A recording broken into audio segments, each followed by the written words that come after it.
Magic Bangla টিভির রাত 11টার সংবাদে আপনাদের স্বাগত জানাচ্ছি আমি নাহিদা। শুরুতেই টেরোজিপি সংবাদ শিরোনাম। শপথ নিলেন নতুন সিইসি ও 4 কমিশনার। সাংবাদিক নুরুল কবিরকে হয়রানি, তদন্তের নির্দেশ প্রধান উপদেষ্টার। দ্রুত নির্বাচনের ব্যবস্থা করতে অন্তর্বর্তী সরকারকে আহ্বান ফারুকের। ভোটের দিনক্ষণ এখনই নয়, আগে সংস্কার জানালেন প্রধান নির্বাচন কমিশনার। ইসরায়েলের গাজায় আরও 120 ফিলিস্তিনি নিহত। এবং হাসানের জোড়া উইকেটের পরও 300 পার করল ওয়েস্ট ইন্ডিজ। এতক্ষণ শুনছিলেন সংবাদ শিরোনাম, এবার বিস্তারিত। Enjoy the power of speed with a pure racing machine. Taro Bangla, a symbol of elegance. নবনিযুক্ত প্রধান নির্বাচন কমিশনার ASM মোহাম্মদ নাসির উদ্দিন ও 4 নির্বাচন কমিশনার আনুষ্ঠানিকভাবে শপথ নিয়েছেন। রোববার দুপুর 1:30টার পর সুপ্রিম কোর্টের জাজেস লাউঞ্জে তাদের শপথ পাঠ করান প্রধান বিচারপতি ডক্টর সৈয়দ রেফাত আহমেদ। শপথ নেওয়া 4 কমিশনার হলেন সাবেক অতিরিক্ত সচিব আনোয়ারুল ইসলাম সরকার, সাবেক জেলা ও দায়রা জজ আব্দুর রহমান মাসুদ, সাবেক যুগ্ম সচিব বেগম তাহমিদা আহমদ এবং অবসরপ্রাপ্ত ব্রিগেডিয়ার জেনারেল আবুল ফজল মোহাম্মদ সানাউল্লাহ। এর আগে শপথ নিতে দুপুরের দিকে সুপ্রিম কোর্ট প্রাঙ্গণে আসেন সিইসি সহ 4 নির্বাচন কমিশনার। পরে আনুষ্ঠানিকতা শেষে প্রথমে নতুন সিইসিকে শপথ পাঠ করানো হয়। এরপর শপথ নেন 4 নির্বাচন কমিশনার। প্রসঙ্গত, বৈষম্য বিরোধী ছাত্র আন্দোলনের নেতৃত্বে সংঘটিত গণ অভ্যুত্থানের মুখে আওয়ামী লীগ সরকারের পতনের 1 মাস পর গত 5 সেপ্টেম্বর পদত্যাগ করেন হাবিবুল আউয়ালের নেতৃত্বাধীন নির্বাচন কমিশন। এর 2.5 মাস পর গত বৃহস্পতিবার অবসরপ্রাপ্ত সচিব AMM নাসির উদ্দিনকে প্রধান করে 5 সদস্যের নতুন নির্বাচন কমিশন গঠন করে দেন রাষ্ট্রপতি মোহাম্মদ সাহাবুদ্দিন। আওয়ামী লীগ সরকারের আমলে করা বিধান অনুযায়ী সার্চ কমিটি গঠন করার পর ওই কমিটির প্রস্তাবিত 10 নামের তালিকা থেকে এই নির্বাচন কমিশন বেছে নেন রাষ্ট্রপতি। দেশের চতুর্দশ সিইসি হিসেবে নিয়োগ পাওয়া নাসির উদ্দিনকে স্থানীয় সরকার সংস্কার কমিশনের সদস্য হিসেবে দায়িত্ব দিয়েছিল অন্তর্বর্তী সরকার। হযরত শাহজালাল আন্তর্জাতিক বিমানবন্দরে নিউ এজ পত্রিকার সম্পাদক নুরুল কবিরকে হয়রানির ঘটনায় দুঃখ প্রকাশ করে প্রধান উপদেষ্টার প্রেস উইং থেকে জানানো হয়েছে, এ ঘটনা তদন্তের নির্দেশ দিয়েছেন প্রধান উপদেষ্টা ডক্টর মোহাম্মদ ইউনূস। প্রধান উপদেষ্টার প্রেস উইং থেকে বলা হয়, অন্তর্বর্তী সরকার দেশে কোনো সাংবাদিক হয়রানির ঘটনা বরদাস্ত করবেন না। বিশিষ্ট সাংবাদিক নুরুল কবির গতকাল শনিবার নিজের ভেরিফাইড ফেসবুক অ্যাকাউন্টে দেওয়া এক পোস্টে অভিযোগ করেন, সম্প্রতি ঢাকায় হযরত শাহজালাল বিমানবন্দরে তিনি হয়রানির শিকার হয়েছেন। এই ঘটনা উল্লেখ করে প্রধান উপদেষ্টার প্রেস উইং থেকে পাঠানো এক বার্তায় উল্লেখ করা হয়, আমরা এই ঘটনার জন্য আন্তরিকভাবে দুঃখ প্রকাশ করছি। অন্তর্বর্তী সরকার দেশে কোনো সাংবাদিক হয়রানির ঘটনা বরদাস্ত করবেন না। প্রেস উইংয়ের বার্তায় আরও উল্লেখ করা হয়, নুরুল কবির দীর্ঘ কর্মজীবনে দেশের একজন সম্মানিত সম্পাদক। সততা ও নৈতিকতা মেনে সাংবাদিকতা করা গুরুত্বপূর্ণ এই ব্যক্তি সবসময় যুক্তি দিয়ে কথা বলার প্রধান কণ্ঠস্বর। প্রসঙ্গত, সাংবাদিক নুরুল কবির কলম্বোতে অনুষ্ঠিত এশিয়া মিডিয়া ফোরামে অংশ নিতে 18 নভেম্বর শ্রীলঙ্কা গিয়েছিলেন। 22 নভেম্বর দেশে ফিরে আসেন। অন্তর্বর্তীকালীন সরকারের উদ্দেশ্যে বিএনপি চেয়ারপারসনের উপদেষ্টা জয়নুল আবেদিন ফারুক বলেছেন, বাংলাদেশে নির্বাচন বিলম্বিত হলে আবারও সমস্যার সৃষ্টি হতে পারে। তাই আর দেরি নয়, দেরি করলেই ষড়যন্ত্র শুরু হবে। যত দ্রুত সম্ভব নির্বাচনের ব্যবস্থা করুন। রবিবার প্রেস ক্লাবের সামনে এক অবস্থান কর্মসূচিতে তিনি এসব কথা বলেন।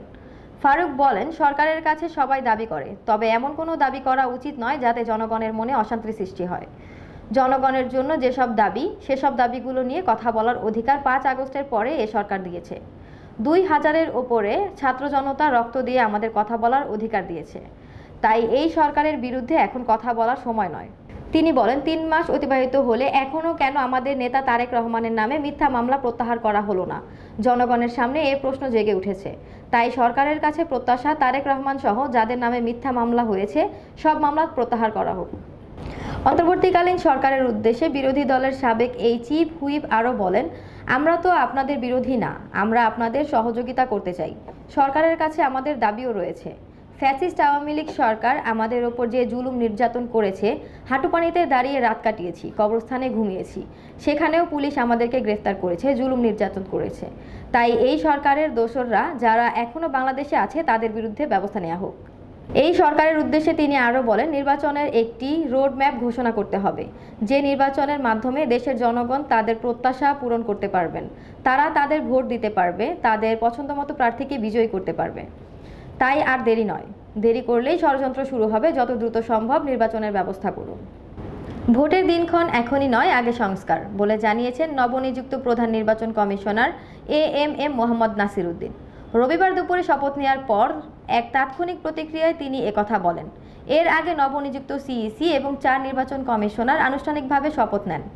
রবিবার দুপুর 1:30টার পর সুপ্রিম কোর্টের জাজেস লাউঞ্জে তাদের শপথ পাঠ করান প্রধান বিচারপতি ডক্টর সৈয়দ রেফাত আহমেদ। শপথ অনুষ্ঠান পরিচালনা করেন সুপ্রিম কোর্টের রেজিস্ট্রার জেনারেল আজিজ আহমেদ ভুইয়া। এ সময় সুপ্রিম কোর্ট প্রশাসনের ও ইসির কর্মকর্তারা উপস্থিত ছিলেন। এর আগে 21 নভেম্বর বৃহস্পতিবার প্রধান নির্বাচন কমিশনার হিসেবে নিয়োগ পান সাবেক সচিব এএসএম মোহাম্মদ নাসির উদ্দিন। তার সঙ্গে 4 নির্বাচন কমিশনারের নামও ঘোষণা করা হয়। ওই 4 নির্বাচন কমিশনার হলেন সাবেক অতিরিক্ত সচিব আনোয়ারুল ইসলাম সরকার, অবসরপ্রাপ্ত জেলা ও দায়রা জজ আব্দুর রহমানেল মাসুদ, সাবেক যুগ্ম সচিব তহমিদা আহমদ, ব্রিগেডিয়ার জেনারেল আবুল ফজল মোহাম্মদ সানাউল্লাহ। সংবিধানের 118 অনুচ্ছেদ অনুযায়ী রাষ্ট্রপতি মোহাম্মদ শাহাবুদ্দিন তাদের নিয়োগ দেন। দর্শক, এ পর্যায়ে নিয়ে নিচ্ছি ছোট্ট একটি 13 জিবি বিজ্ঞাপন বিরতি। ফিরছি কিছুক্ষণ পর, সঙ্গেই থাকুন। We believe in speed. We believe in power. We are built to race. Let's start the joy of riding.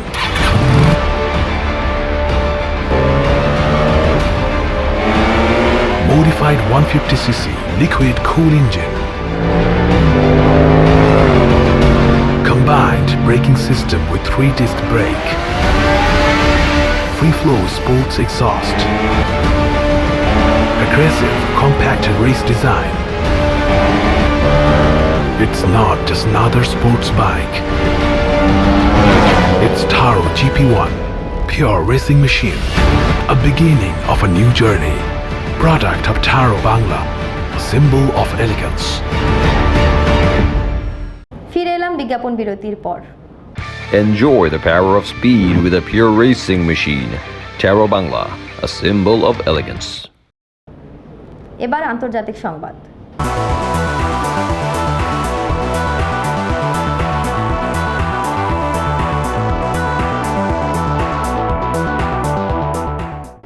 Israeli হামলায় ফিলিস্তিনের গাজায় গত 48 ঘন্টায় আরও 120 ফিলিস্তিনি নিহত হয়েছেন। আহত হয়েছেন 205 জন। এতে করে উপত্যকাটিতে নিহতের মোট সংখ্যা প্রায় 44,200 জনে পৌঁছেছে। গাজা উপত্যকায় ইসরায়েলের চলমান হামলায় কমপক্ষে আরও 120 ফিলিস্তিনি নিহত হয়েছেন। এতে করে গত বছরের অক্টোবর থেকে এ পর্যন্ত মোট মৃতের সংখ্যা বেড়ে 44,176 জনে পৌঁছেছে। দেশটির স্বাস্থ্য মন্ত্রণালয় এক বিবৃতিতে জানিয়েছে, হামলায় অন্তত 1,04,473 জন ব্যক্তিও আহত হয়েছেন। মন্ত্রণালয় বলেছে, গত 48 ঘন্টায় ইসরায়েলি বাহিনীর অব্যাহত আগ্রাসনে 120 জন নিহত এবং আরও 205 জন আহত হয়েছেন। অনেক মানুষ এখনও ধ্বংসস্তূপের নিচে এবং রাস্তায় আটকা পড়ে আছেন। গাজা উপত্যকা জুড়ে ধ্বংস হওয়া বাড়ির ধ্বংসস্তূপের নিচে এখনও 10,000-এরও বেশি লোক নিখোঁজ রয়েছেন। মূলত গাজায় অবিলম্বে যুদ্ধবিরতির দাবি জানিয়ে জাতিসংঘের নিরাপত্তা পরিষদের প্রস্তাব সত্ত্বেও ইসরায়েল এই ভূখণ্ডে হামলা অব্যাহত রেখেছে। গত 7 অক্টোবর হামাসের নজিরবিহীন হামলার পর থেকে ইসরায়েল গাজা উপত্যকায় অবিরাম বিমান ও স্থল হামলা চালিয়ে যাচ্ছে। ইসরায়েলি এই হামলায় হাসপাতাল, স্কুল, শরণার্থী শিবির, মসজিদ, গির্জা সহ হাজার হাজার ভবন ক্ষতিগ্রস্ত বা ধ্বংস হয়ে গেছে। ইসরায়েলি আগ্রাসনের কারণে সেখানে প্রায় 20 লাখেরও বেশি বাসিন্দা তাদের বাড়িঘর ছাড়তে বাধ্য হয়েছেন। এছাড়া অবরুদ্ধ এই ভূখণ্ডের 60% অবকাঠামো ক্ষতিগ্রস্ত বা ধ্বংস হয়ে গেছে। দর্শক, এবার খেলার খবর।